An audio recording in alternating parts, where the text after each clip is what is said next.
한 주간 가장 주목받은 과학 소식을 다시 들여다보는 사이언스 핫5 시간입니다. 이번 주에는 어떤 이야기가 시청자들의 주목을 받았을까요? 이동훈 기자와 함께 알아보겠습니다. 어서 오세요. 안녕하세요. 네, 5위 소식부터 알려주시죠. 네, 얼마 전에 이 러시아가 수명이 다 된 자국의 이 위성을 요격 미사일로 파괴하는 일이 있었습니다. 네. 이 때문에 우주에는 1,500개가 넘는 이 위성의 잔해가 떠돌게 됐고요. 충돌의 우려 때문에 국제 우주정거장에 있던 우주인들이 우주선으로 긴급 대피하기도 했습니다. 네. 이에 대해서 이 미 국무부가 이 러시아가 무책임한 행동으로 우주의 안전성을 위태롭게 했다 이렇게 비난을 했고요. 각국의 과학자들도 우주인을 위험에 빠뜨리고 우주 활동을 위협하는 무모한 행위라고 지적을 했습니다. 하지만 이 러시아는 우주인이 대피하기는 했지만 실험으로 생긴 파편이 ISS 국제우주정거장에 이제 위협이 되지 않았다 이렇게 반박을 했는데요. 예. 실제로 이 우주 쓰레기들이 ISS 궤도에서 멀어졌다면서 이제는 안전하다 이렇게 밝히기도 했습니다. 이 사실 우주 쓰레기는 단순히 우주인들의 안전뿐만이 아니고요. 이 위성의 지구 관측과 통신 또 뭐 GPS 등의 기능에도 영향을 주는데 무엇보다 이 우주를 돌면서 인공위성에 지속적으로 위협을 준다는 데 문제가 있습니다. 네. 이 유럽 우주기구 ESA에 따르면 현재 지구 주위를 도는 우주 쓰레기는 9,600톤이 넘는다고 합니다. 그러니까 뭐 수억 개의 조각들이 지구 주변을 돌고 있다는 건데요. 네. 이런 우주 쓰레기들은 지구 중력에 이끌려서 서서히 내려오다가 대부분 불타서 없어지게 되지만 이렇게 되기까지는 이 수십 년이 걸릴 수가 있습니다.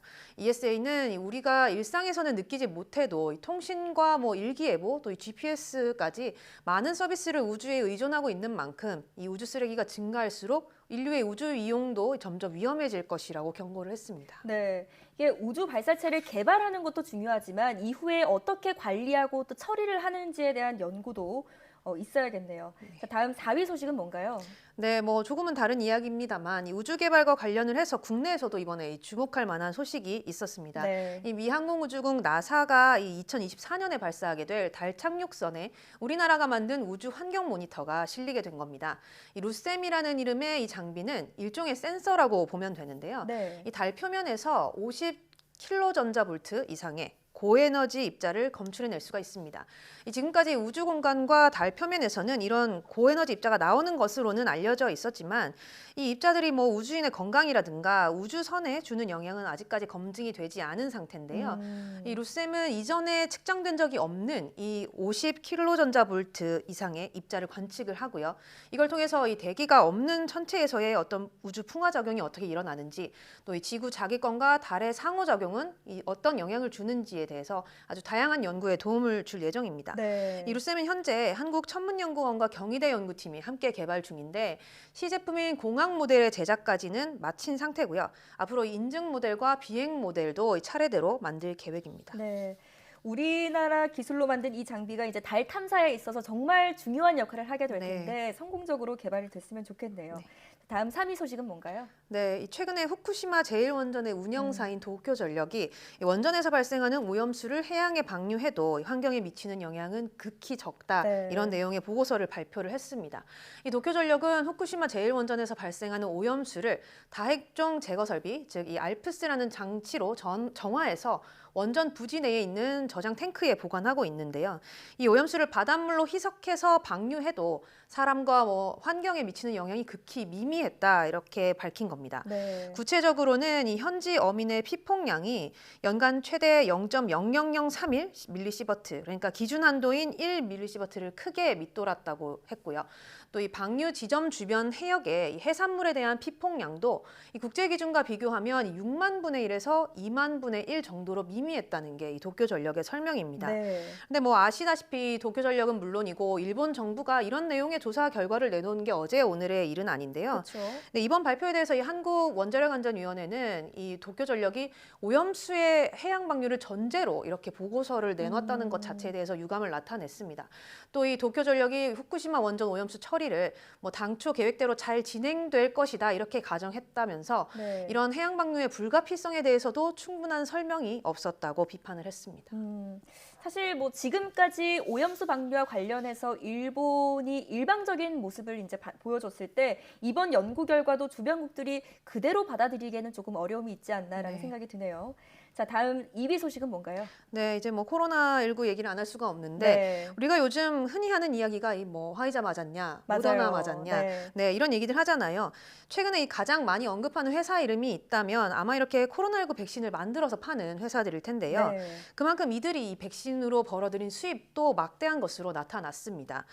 이 세계 국민 백신 연합이 이 화이자와 바이오엔테크, 모더나 이 3사의 수익 보고서를 분석해 봤더니 1초에 1,000달러, 우리 돈으로 118만 원을 버는 것으로 확인이 됐는데요. 네. 하루로 치면 935만 달러, 우리 돈 110억 원이 넘습니다. 올해 연간 이익으로 보면 세전 수익이 340달러, 무려 40조 원에 달할 것으로 추산이 됩니다. 예. 뭐 이쯤 되니까 이 세 회사가 저소득 국가를 버려두고 이 백신을 비싸게 팔 수 있는 부유한 나라들과만 이 우선적으로 계약을 네. 맺는다 이런 지적이 나올 수밖에 없는데 예. 실제로 이 저소득 국가에 공급한 양을 보면 이 화이자와 바이오엔테크는 백신 전체 공급량의 1%가 안 되고요. 모더나는 지금까지 단 0.2%만 저소득 국가에 공급한 것으로 나타났습니다. 네. 뭐 이런 걸 보면 이 아스트라제네카나 얀센의 행보와도 극명하게 대비되는 부분이라고 볼 수 있는데 이 두 회사의 경우는 코로나19 유행이 수그러들 때까지 특허권 면제를 선언을 했고요. 비영리를 원칙으로 백신을 공급하고 있기 때문입니다. 이 국민백신연합은 저소득 국가의 2% 정도만 백신을 맞은 이런 상황에서 몇 개의 회사만이 이렇게 막대한 이익을 챙기는 것은 뭐 너무나 터무니없는 일이다 이렇게 강하게 비판을 했습니다. 네. 사실 뭐 아직까지 전 세계적으로 백신 수급이 불안정한 상황이다 보니까 네. 이런 소식은 더 아쉬움이 남네요. 자, 마지막 1위 소식은 뭔가요? 네, 이 미국의 전염병 권위자죠. 이 앤서니 파우치 미국 국립 알레르기 전염병 연구소장이 네. 내년이면 이 미국에서는 코로나19가 토착병이 될 수 있다 이렇게 네. 말했습니다. 그러니까 뭐 세계적으로 지금의 이 대유행 상황처럼 걷잡을 수 없이 퍼져나가는 것이 아니라요. 꾸준히 발병하기는 하지만 뭐 특정 지역에 한해서 확산을 한다거나 또 이 확산의 환자의 증가율을 예측할 수 있는 그런 어떤 질병이 될 거라는 네. 얘기입니다. 이 파우치 소장은 토착병이 되려면 이 코로나가 우리 사회라든가 뭐 경제에, 그러니까 우리 삶에 영향을 주지 않을 만큼 전염이 낮은 수준에 이르러야 한다고 설명을 했는데, 이렇게 되면 여전히 감염이 일어나고 또 입원도 할 수 있지만 지금처럼 우리가 이렇게 항상 마음을 졸이면서 그렇죠. 걱정하면서 생활하지는 않을 거라는 거죠. 맞습니다. 다만 이 토착병 단계에 도달했다고 판단할 수 있는 하루 확진자 수, 그러니까 뭐 이른바 매직 넘버는 없다고 이 파우치 소장은 말했는데요. 이 부스터샷 접종 대상이 조금 더 확대가 되면 내년 봄쯤에는 미국에서는 이 코로나19를 통제하는 것이 가능하다. 그러면 이 토착병으로 자리 잡을 것이다. 이렇게 내다봤습니다. 뭐 언제가 될지는 모르겠지만 코로나19가 빨리 종식을 했으면 좋겠네요. 네. 자, 지금까지 이동훈 기자와 함께 한 주간 주목받은 소식들 알아봤습니다. 말씀 잘 들었습니다.